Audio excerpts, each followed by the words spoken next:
Okay, this is our first test of 0.6 millimeter molybdenum wire being deposited on aluminum oxide at 30,000 RPM along a 10 millimeter long path at 45 millimeters per minute of linear surface feed rate with 0.125 millimeters of total Z feed distance.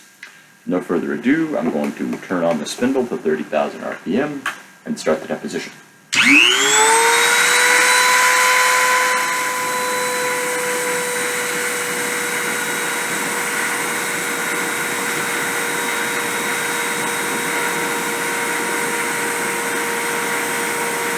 Contact.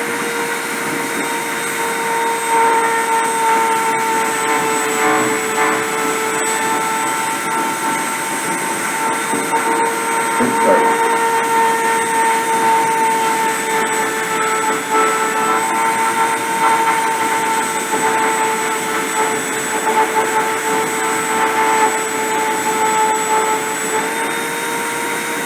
Okay, spindle on, camera's off.